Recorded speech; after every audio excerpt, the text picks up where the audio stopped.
कि ऑर्गेनाइजेशन में किसका क्या रोल है। सामा भाई आप साथ हैं, आवाज आ रही है आपको?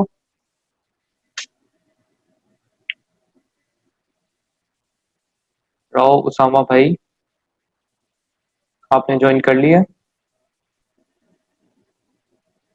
गायब है।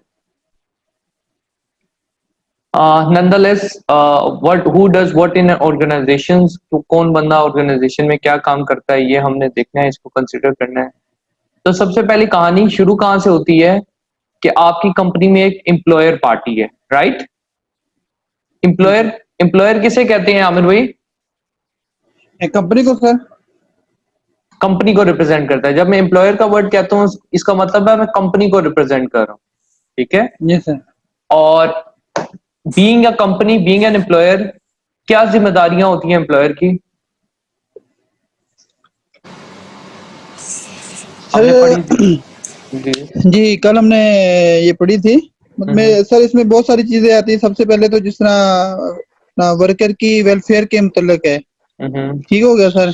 उसके बाद ये वेलफेयर के बाद साइड वर्क के लिए वर्कर की पीपी है, ठीक है। पीपी भी आपने बताया था, मतलब हमने पढ़ा था कि पीपी भी जो कंपनी दे रही है वो विदाउट चार्जेस हो, ठीक हो गया सर। और दूसरा सर मतलब कंपनी जो वर्कर को दे रही है, टूल्स वगैरह दे रही है, प्रोवाइड करके आया कि वो टूल्स इंस्पेक्टेड है, ठीक है। और उसके अलावा सर फर्स्ट एड की फैसिलिटीज दे रही है, ये जिम्मेदारी है कंपनी की।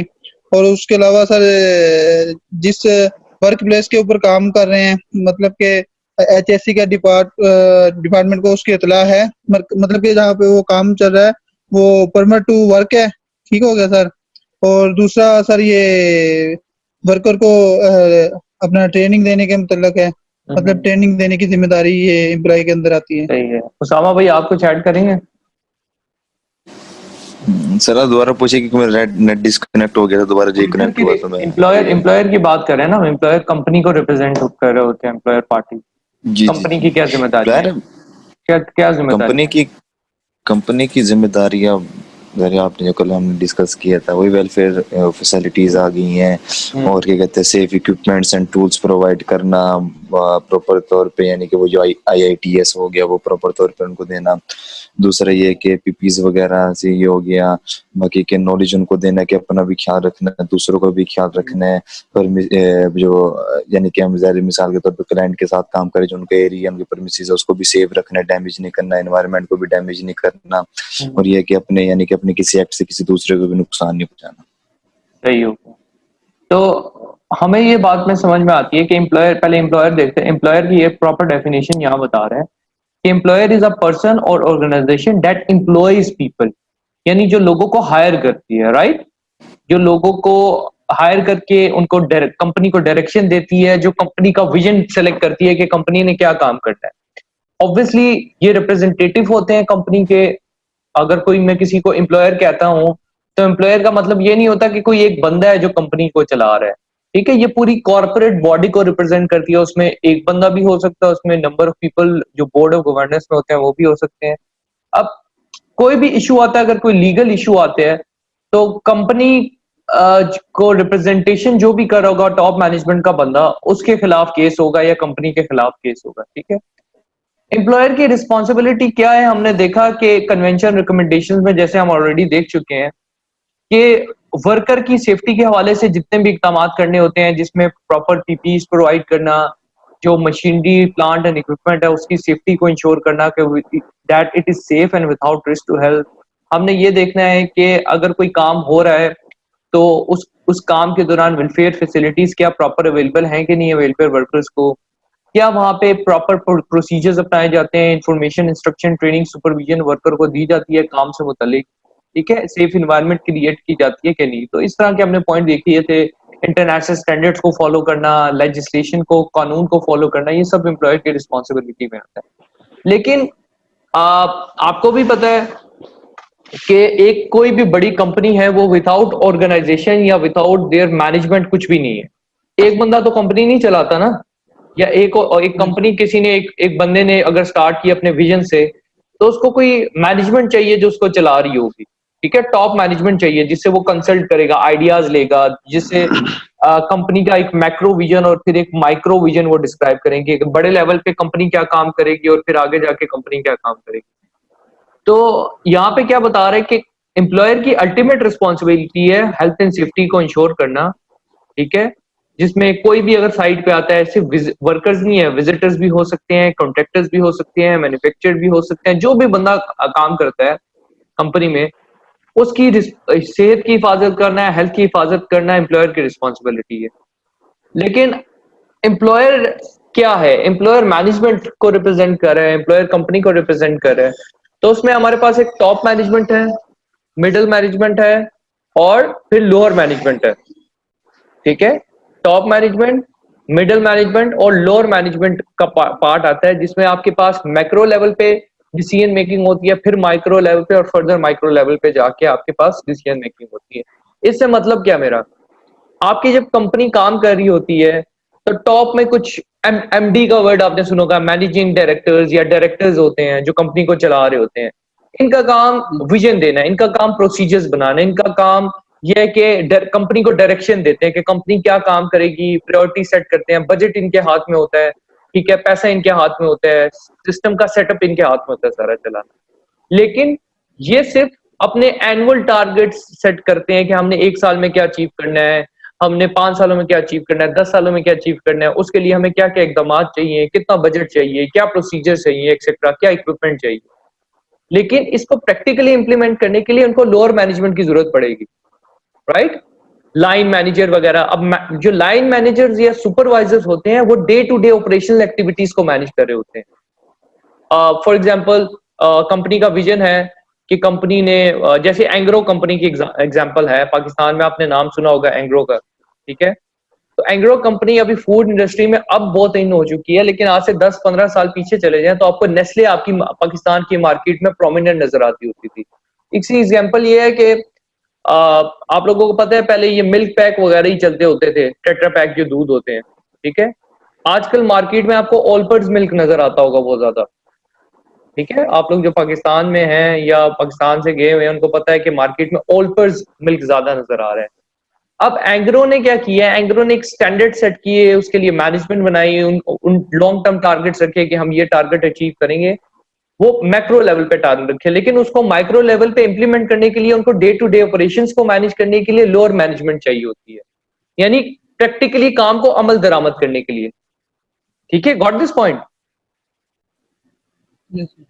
ठीक।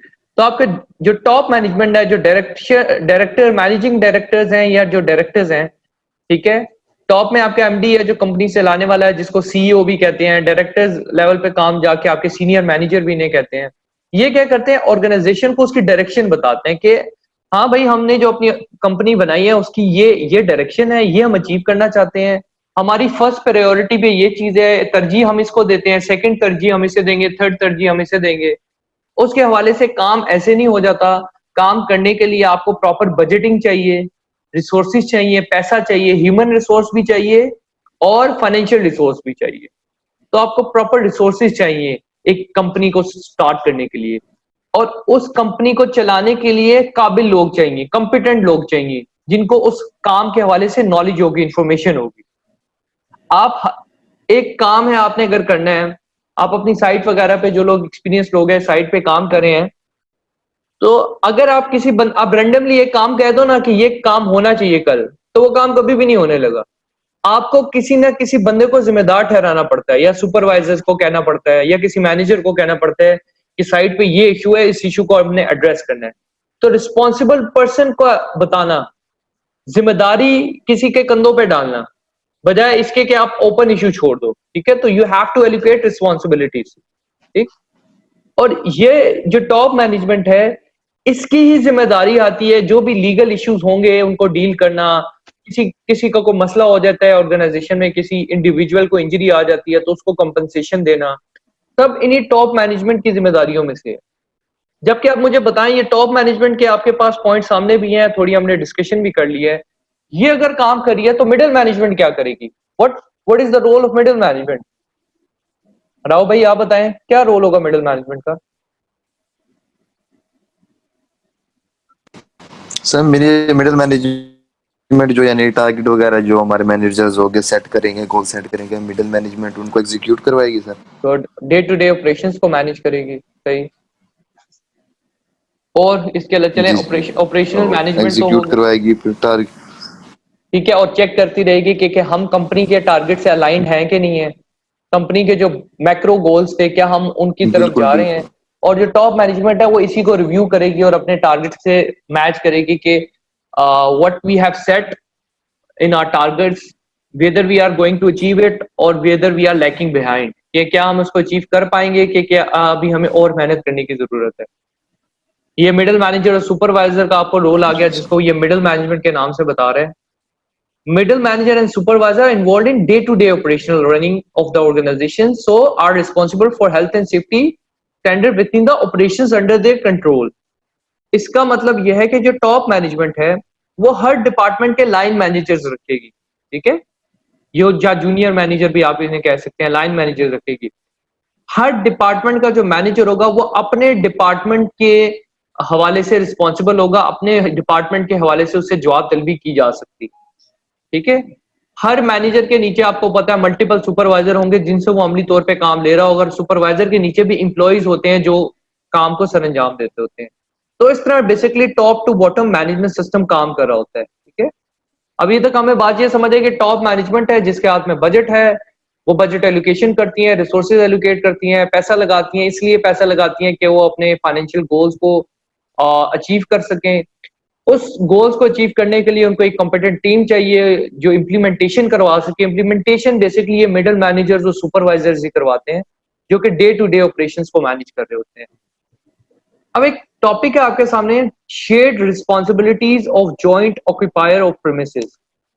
जॉइंट ऑक्यूपायर ऑफ प्रीमिसेस के वर्ड से आपको क्या समझ में आती है? What do you mean by joint occupier of premises?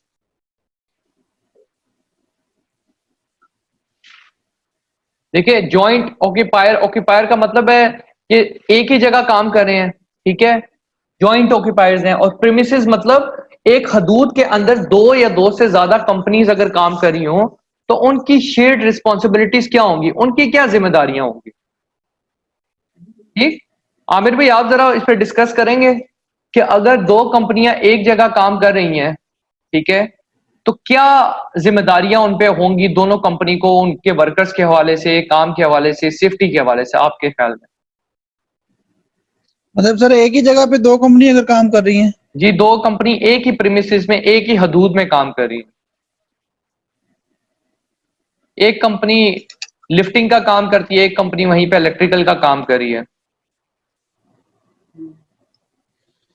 सबसे पहले तो सर दोनों की जिम्मेदारी है कि रिस्पॉन्सिबिलिटी आ जाती है वर्कर के लिहाज से, क्योंकि आया कि वर्क प्लेस के ऊपर एट अ टाइम में अगर दो एक्टिविटी हो रही हैं तो उसमें अगर लिफ्टिंग वाला काम एट अ टाइम हो रहा है या दूसरा मिसाल के तौर पे अदर एक्टिविटीज हो रही है अदर, तो सबसे पहले तो सर दोनों कंपनियों को वर्कर के हवाले से देखना होगा कि यहाँ पे हजर्स क्या क्या है। ठीक हो गया सर? यानी मतलब आया कि देखें इसमें जो कॉन्सेप्ट बताना चाह रहे हैं ना, टॉपिक का जो कॉन्सेप्ट है वो उसकी आपके टॉपिक को अगर हेडिंग को आप देखो तो उसी में क्लियर है, शेयर्ड रिस्पॉन्सिबिलिटीज। यानी वो आपस में जिम्मेदारियां शेयर करेंगे। और जिम्मेदारियां कैसे शेयर होगी? जब इंफॉर्मेशन शेयरिंग होगी। जब अगर आमिर भाई की कंपनी है, राव भाई की, और हमारे साथ जाकिर भाई हैं, आप तीनों की कंपनीज हैं, आप एक ही जगह काम कर रहे हैं, ठीक है, तो आपको पता है कि आमिर भाई की कंपनी के जो हैजर्ड्स हैं वो राव भाई की कंपनी के लोगों को भी इफेक्ट करेंगे और जाकिर भाई की कंपनी को भी इफेक्ट करेंगे, क्योंकि आप एक ही जगह काम कर रहे हैं ना। तो सिर्फ आपने जो रिस्क असेसमेंट या प्रोसीजर्स बनाने हैं वो अपने तक नहीं रखने, बाकी दोनों कंपनीज के साथ भी शेयर करने, राइट। और इसी तरह बाकी कंपनी की जिम्मेदारी है कि उनकी कंपनी में जो हैजर्ड्स हैं उन पे जो उन्होंने रिस्क असेसमेंट बनाई है वो आपके साथ भी शेयर करे, क्योंकि आप एक जगह पे काम कर रहे हैं तो एक कंपनी के जो हैजर्ड्स हैं वो दूसरी कंपनी को भी इफेक्ट करेंगे, उनके एम्प्लॉयज को भी इफेक्ट करेंगे, ठीक है, उनकी भी जिंदगी खतरे में उस वजह से होगी। तो व्हाट दे वुड डू, वो रिस्क असेसमेंट शेयर करेंगे आपस में, work permit to work system procedure share करेंगे। अगर इन केस इमरजेंसी हो जाती है तो इमरजेंसी की सूरत में क्या करना है, इमरजेंसी प्रोसीजर शेयर करेंगे, ठीक है। फिर इनकी मीटिंग्स होंगी जिनको कहते हैं जॉइंट स्टाफ कमेटी मीटिंग्स या सेफ्टी कमेटी मीटिंग्स। तो सेफ्टी कमेटी मीटिंग्स में क्या होगा, आप भी, आपकी मैनेजमेंट, राव भाई की मैनेजमेंट, जाकिर भाई की मैनेजमेंट एक जगह इकट्ठी होगी, बैठ के डिस्कशंस करेंगे, बताएंगे कि हमारी कंपनी में क्या चल रहा है, क्या हैजर्ड्स हैं, क्या इमरजेंसी प्रोसीजर अडॉप्ट होते हैं, ताकि हर कंपनी दूसरी कंपनी के हवाले से जो हैजर्ड्स मौजूद हैं उनसे अवेयरनेस उनको हो, वो अवेयर हो कि यार इस जगह पे काम करते ये हैजर्ड्स हमें दरपेश हो सकते हैं, उनके लिए ये कंट्रोल मेयर दूसरी कंपनी ने लगाए हैं तो हमें भी ये कंट्रोल मेयर अडॉप्ट करने पड़ेंगे। ठीक है, एक दफा ये सामने आपके पैराग्राफ, इसको रीड आउट कर लें, ज्यादा क्लैरिटी से समझ आ जाएगी बात।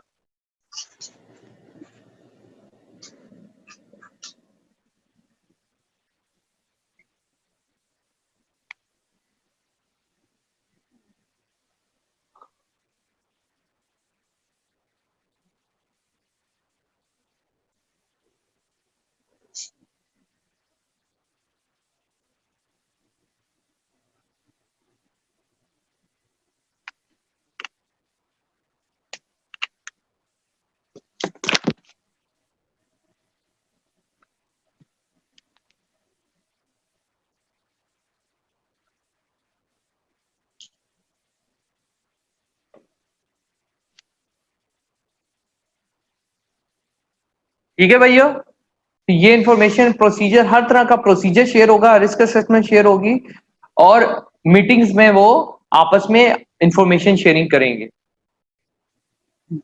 अच्छा, अगला बड़ा मजे का टॉपिक है। ये टॉपिक इसलिए से इंपॉर्टेंट है क्योंकि आपका जो एग्जाम होगा उसमें ज्यादातर इसी तरह बताया गया होगा कि कंपनी है, उस कंपनी में कुछ लोग काम कर रहे हैं, कुछ कॉन्ट्रैक्टर्स काम कर रहे हैं, और उधर ये सिनेरियो है, और उसके मुताबिक फिर आपको क्वेश्चंस दिए जाएंगे।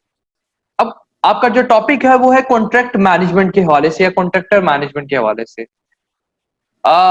मुझे बताएं, पहले तो ये क्लैरिटी होनी चाहिए, हु इज कॉन्ट्रैक्टर और हु इज क्लाइंट। अगर आप अपने घर का काम करवाते हैं, इवन आप कंपनीज में काम करते हैं, तो दो पार्टीज हमेशा होती हैं, एक काम करवाने वाली पार्टी होती है, एक काम करने वाली पार्टी होती है। जो काम करवा रही होती है, जैसे कि अगर आप अपने घर का ठेका अपने किसी ठेकेदार को दिया हुआ है कि घर की कंस्ट्रक्शन करवाएं, तो काम करने वाली पार्टी को क्या इंटरेस्ट है कि उसको उसकी मर्जी के मुताबिक सर्विसेज मिले। ठीक है, जबकि कॉन्ट्रैक्टर पार्टी का क्या इंटरेस्ट है कि वो अपनी सर्विसेज देने के बदले में कुछ फाइनेंशियल बेनिफिट्स हासिल करे। ठीक है, अपने फाइनेंशियल नीड्स पूरी करने के लिए वो वहां पे काम करेगा। जब कॉन्ट्रैक्टर पार्टी वहां पे काम करती है क्लाइंट के पास, तो क्लाइंट ऑब्वियसली अपनी मर्जी चलाता है। क्लाइंट के चाहता है कि मैं तो पैसा लगा रहा हूं तो मेरी मर्जी के मुताबिक काम हो।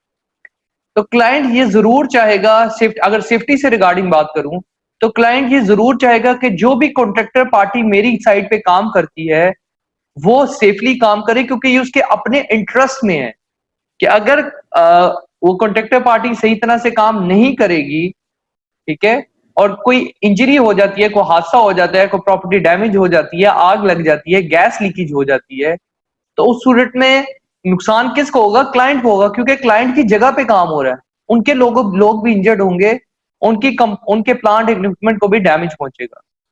तो सबसे पहले कॉन्ट्रैक्टर मैनेजमेंट में सबसे इंपॉर्टेंट जो स्टेप होता है वो होता है सिलेक्शन ऑफ अ कॉन्ट्रैक्टर का।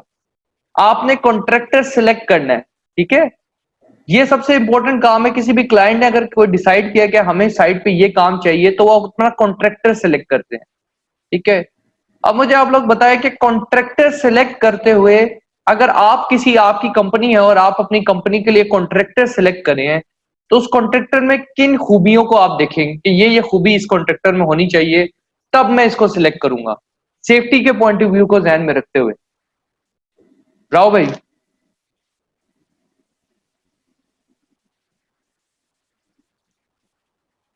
राव सामा भाई, आवाज आ रही है तो आप शेयर कीजिए कि कॉन्ट्रैक्टर को हम कैसे सिलेक्ट करेंगे क्लाइंट। अगर नहीं आ रही तो आमिर भाई आप बता दें।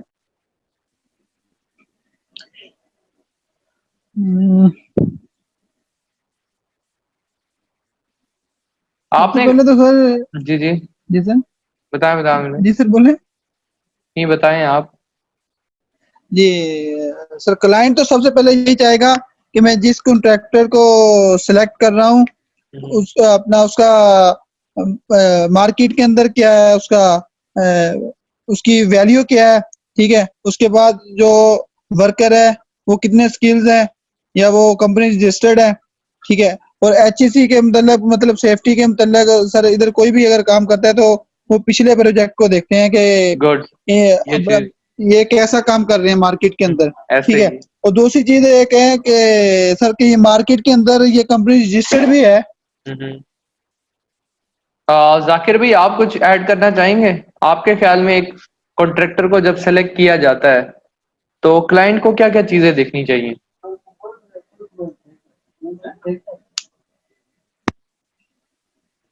जाकिर भाई, क्या हो गया? आज आमिर भाई का ही बोलने का है प्लान, बाकी सब गूंगे बन के बैठे हैं। चलें, कंटिन्यू करते हैं आगे। देखिए, जब कॉन्ट्रैक्टर को हमने मैनेज करना होता है या चलाना होता है तो हमारे पास कुछ स्टेजेस हैं, ठीक है। बाकी लड़कों को देखो चलाने के लिए वो स्टेजेस क्या हैं हमारे पास। हमने सबसे पहले ये देखना है कि यार हम सिलेक्शन ऑफ अ कॉन्ट्रैक्टर कैसे करेंगे, जैसा कि अभी आपने डिस्कशन किया, हम पॉइंट्स देख भी लेते हैं। सेकंड स्टेप में क्या है कि हम प्लानिंग काम की कैसे करेंगे। प्लानिंग का क्या मुराद है कि अब आपने कॉन्ट्रैक्टर को सिलेक्ट कर लिया है, ठीक है। कॉन्ट्रैक्टर को सिलेक्ट करने के बाद अब आपने उससे काम करवाना है, तो उस काम की प्लानिंग आप देखोगे कैसे करते हो, उस काम को कोऑर्डिनेट कैसे करोगे। क्योंकि आपको भी पता है आमिर भाई कि साइट पे जब काम हो रहा होता है तो मल्टीपल एक्टिविटीज चल रही होती हैं, ऐसे ही है, डिफरेंट कॉन्ट्रैक्टर काम कर रहे होते हैं, ठीक है। Yes sir. जब नंबर ऑफ कॉन्ट्रैक्टर्स या नंबर ऑफ डिफरेंट कॉन्ट्रैक्टर्स काम कर रहे होते हैं तो क्या होता है, आपस में जो कुछ ऐसी आपके पास एक्टिविटीज भी होती हैं जो कॉन्फ्लिक्ट क्रिएट कर सकती हैं। तो उस कॉन्फ्लिक्ट यस को सर। अवॉइड करने के लिए कोऑर्डिनेशन की जाती है, और कोऑर्डिनेशन कैसे की जाती है? Through permit to work system. Permit को इंप्लीमेंट किया जाता है जिससे हर साइट को, हर एक्टिविटी को कंट्रोल किया जाता है, पता होता है कि इस साइट पे ये काम हो रहा है और इस परमिट के अंडर हो रहा है, ठीक है। तो प्रॉपर कोऑर्डिनेशन होती है, प्रॉपर कम्युनिकेशन की जाती है। और लास्टली, आपसे अगर किसी कॉन्ट्रैक्टर ने, क्लाइंट से अगर किसी कॉन्ट्रैक्टर ने राब्ता किया और उसको उसने हायर कर लिया है और प्लानिंग भी कर ली है, काम की कोऑर्डिनेशन भी चल रही है, इसका ये मतलब नहीं है कि आप उसको उसकी मर्जी पे छोड़ दो कॉन्ट्रैक्टर को। उस पर नजर भी रखी जाती है, उसको मॉनिटर भी किया जाता है कि क्या जो हमारा मेथड स्टेटमेंट में एग्रीड वे ऑफ वर्किंग था उस पे काम हो रहा है कि उसकी खिलाफ वर्जी की जा रही, ठीक है। तो आप इसको ऐसे याद रख सकते हो, SPCM, selection of, S for selection of a contractor, P for planning the work, C for coordinating the work, and M for monitor and monitoring and managing the work. Selection of a contractor की अभी हमने discussion की है। जब भी आप contractor को select करते हो, आप उसकी हेल्थ एंड सेफ्टी पॉलिसी से लेकर हर किस्म का प्रीवियस रिकॉर्ड, डॉक्यूमेंटेशन चेक कर सकते हो, क्योंकि यह आपके अपने इंटरेस्ट में है कि जो भी कॉन्ट्रैक्टर आप रखते हो वो आपकी कंपनी में आके काम करे तो उसके पास हर तरह की सेफ्टी डॉक्यूमेंटेशन हो, जैसे कि हेल्थ एंड सेफ्टी पॉलिसी उसकी कैसी है प्रीवियस कंपनी में जहां पे काम किया था, क्या उसकी रिस्क असेसमेंट इतनी इफेक्टिव होती है, क्वालिटी की बनी होती है, क्या उसका जो स्टाफ है वो कॉम्पिटेंट है, वेल ट्रेन्ड है, ठीक है। क्योंकि अगर ट्रेन्ड और कॉम्पिटेंट स्टाफ नहीं होगा तो ऑब्वियसली आपका काम भी इफेक्ट होगा। फिर किसी किसी प्रोफेशनल ऑर्गेनाइजेशन की मेंबरशिप होनी चाहिए, जैसे कि ISO है, जैसे कि ILO है। तो इस ऑर्गेनाइजेशंस की मेंबरशिप से क्या होता है, एक कॉन्फिडेंस पैदा होता है मार्केट में कि ये कंपनी जो है स्टैंडर्ड्स को फॉलो करती है। क्योंकि कोई भी ऑर्गेनाइजेशन आपको मेंबरशिप तब तक नहीं देगी जब तक आप उनके स्टैंडर्ड्स को फॉलो नहीं करेंगे, पूरा नहीं उतरेंगे, ठीक है। तो जो कंपनी, जो क्लाइंट कंपनी आपको प्रोजेक्ट दे रही होती है वो भी आपकी ये मेंबरशिप्स के रिकॉर्ड्स देखती है। आप जो इक्विपमेंट, बीइंग अ कॉन्ट्रैक्टर आप काम करोगे, ऑब्वियसली आप कोई इक्विपमेंट इस्तेमाल करोगे, तो वो इक्विपमेंट कैसा है, किस टाइप का है, उसकी मेंटेनेंस आप करते हो नहीं करते हो, मेंटेनेंस किससे कराते हो, थर्ड पार्टी से ऑब्वियसली कराते हो। तो वो थर्ड पार्टी जिससे आप मेंटेनेंस करवा रहे हो वो कितनी क्रेडिबल है, क्या वो उसकी मार्केट में वर्थ है कि नहीं है, ये चीज भी देखी जाती है। फिर आमिर भाई ने शायद ये बात की थी कि आप प्रीवियस या करंट क्लाइंट से भी रिव्यू लेते हो कि जिन प्रीवियस और करंट क्लाइंट के साथ काम करे हैं वो कैसे क्लाइंट्स हैं और वो क्या खुश हैं कॉन्ट्रैक्टर के काम से, कोई कॉन्ट्रैक्टर का प्रीवियस एक्सीडेंट रिकॉर्ड क्या है, क्या पहले हादसे तो नहीं हो चुके, लोगों को इंजरीज तो नहीं आ चुकी, या प्लांट इक्विपमेंट डैमेज तो नहीं ज्यादा हुआ, इनके खिलाफ कोई कानूनी कार्रवाई तो नहीं हुई, इन्फोर्समेंट एक्शन जो लिखा हुआ है का मतलब है कि कोई कानूनी कार्रवाई नहीं होनी चाहिए, कोई अगर कानूनी कार्रवाई हुई है तो किस नौयत की हुई है, ठीक है। कानूनी कार्रवाई कब होगी? जब ये ब्रीच ऑफ लॉ करेंगे, कानून को तोड़ेंगे, सेफ्टी को, हेल्थ एंड सेफ्टी को फॉलो नहीं करेंगे, तभी इन्फोर्समेंट एक्शन होगा। और सबसे बड़ी बात यह है कि आपने काम करवाना है कॉन्ट्रैक्टर से, तो कॉन्ट्रैक्टर के पास इनफ रिसोर्सेज होने चाहिए, जिसमें ह्यूमन रिसोर्स यानी बंदे इतने होने चाहिए जो आपका काम है वो पूरा कर सकें, और फाइनेंशियल रिसोर्सेज, पैसा इतना होना चाहिए, इक्विपमेंट ऐसे होने चाहिए जो आपके काम को करवा भी सकेंगे। उसके बाद जो प्लानिंग का फेज है, प्लानिंग में आप क्या करते हो? काम सिलेक्ट हो गया कॉन्ट्रैक्टर, प्लानिंग में आप ये देखते हो कि यार हमने ये जो काम करना है, एक्टिविटी करने वाले हैं, इस एक्टिविटी में क्या हैजर्ड्स हैं। अब ऑब्वियसली क्लाइंट की प्लांट एरिया में कोई कंपनी काम कर रही है, तो क्लाइंट के भी, अपनी कंपनी के भी कुछ हैजर्ड्स होंगे, कुछ ऐसे हैजर्ड्स होंगे जो कॉन्ट्रैक्टर की काम की वजह से वहां पे इंट्रोड्यूस होंगे। तो उसके लिए क्या इफेक्टिवनेस की जाती है, किस तरह से इस काम को बेहतर किया जाता है? अच्छी क्वालिटी रिस्क असेसमेंट बनाई जाती है, अच्छी क्वालिटी मेथड स्टेटमेंट्स बनाई जाती हैं। मेथड स्टेटमेंट से मुराद क्या होता है? Agreed way of working between client and contractor, यानी ये काम करने का एग्रीड तरीकेकार होता है, जिसपे क्लाइंट भी एग्री होता है कि हाँ ये वाला काम इस तरीकेकार से किया जाएगा, और कॉन्ट्रैक्टर भी एग्री होता है। जबकि रिस्क असेसमेंट क्या है? वो जो काम करने का एग्रीमेंट हमारा हुआ है क्लाइंट और कॉन्ट्रैक्टर का, उसी काम के हवाले से हम सारे हैजर्ड्स को आइडेंटिफाई करते हैं और उनके सूटेबल एंड सफिशिएंट कंट्रोल में ये लगाते हैं, ताकि काम करने के दौरान प्लांट को, इक्विपमेंट को, पर्सन को, इन्वायरमेंट को, प्लेस ऑफ वर्क को किसी किस्म का कोई खतरा ना हो।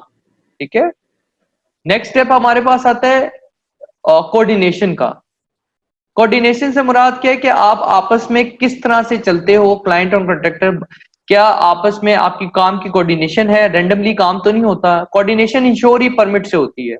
परमिट टू वर्क सिस्टम क्या करता है कि काम करने की आपको प्रॉपर इजाजत लेनी पड़ती है।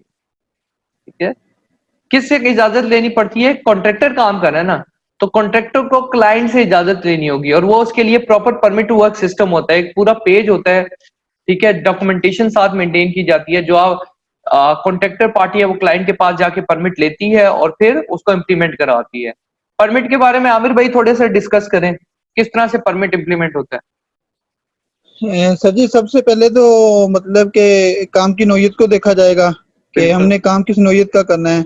मिसाल के तौर पे हमने अगर लिफ्टिंग का परमिट लेना है तो उसके साथ हमारा कोल्ड वर्क भी लगेगा। ठीक हो गया। अगर हमने हाइट का काम करना है तो उसके साथ हमारा वर्क एट हाइट का परमिट अटैच होता है।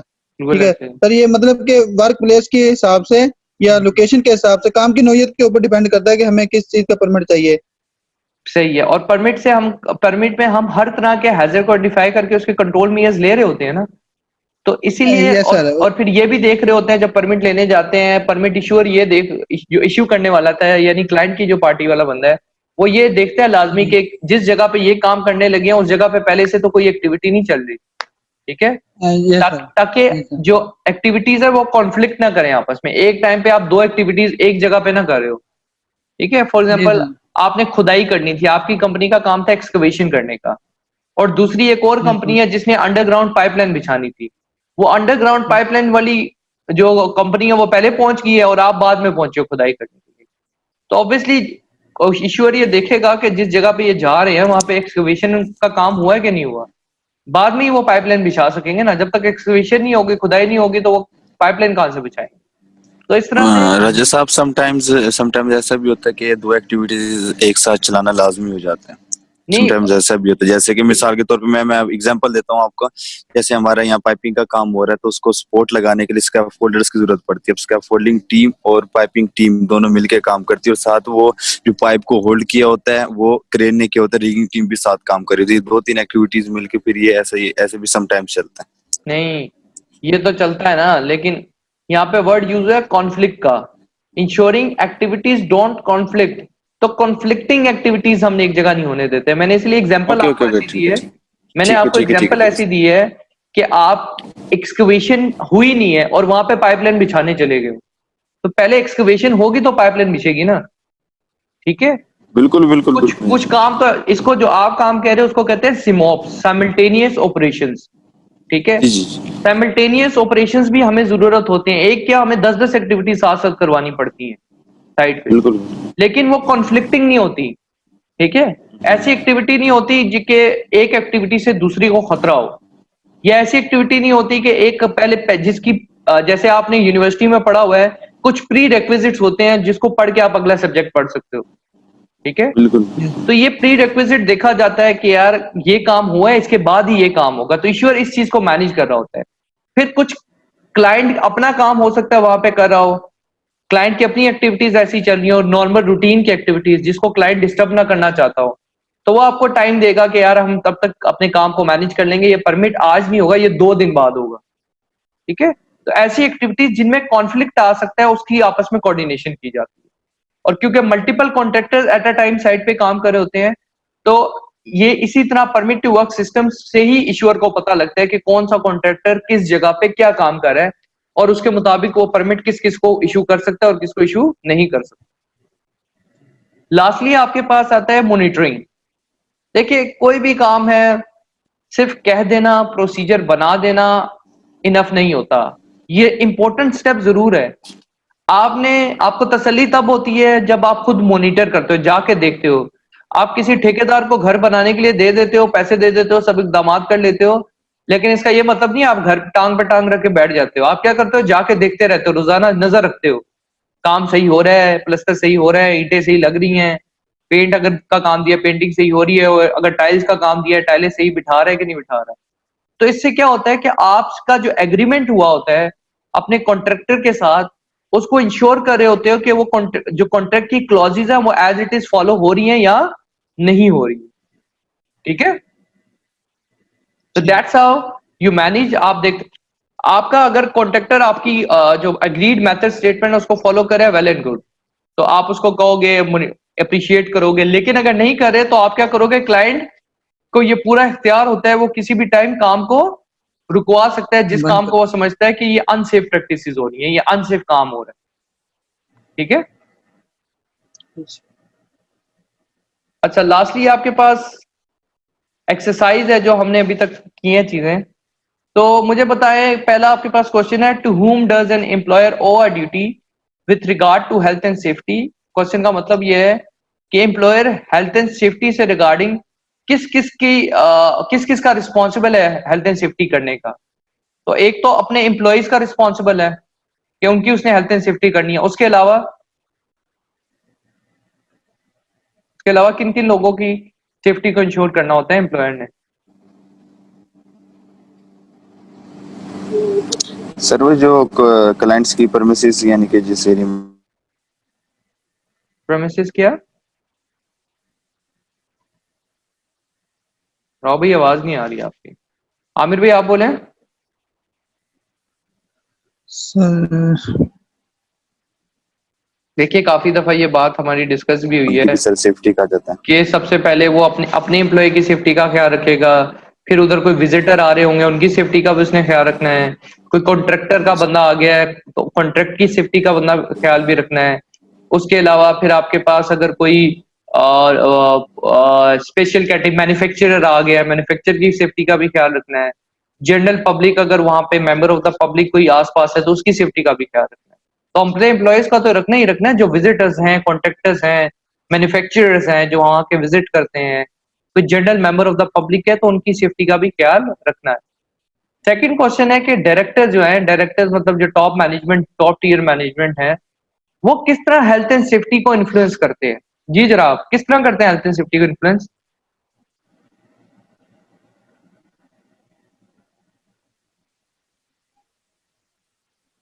आमिर भाई।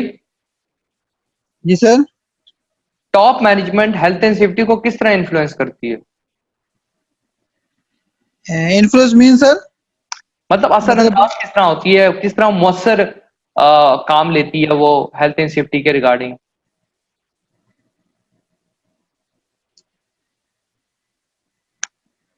जी सबसे पहले तो प्लानिंग देखिए जी सर। इन्फ्लुएंस का मतलब है कि वो किस तरह से, क्या ऐसे इख्तियारात हैं उनके पास जिसकी वजह से वो कंपनी पे अपना असर रसूख बिठाती है।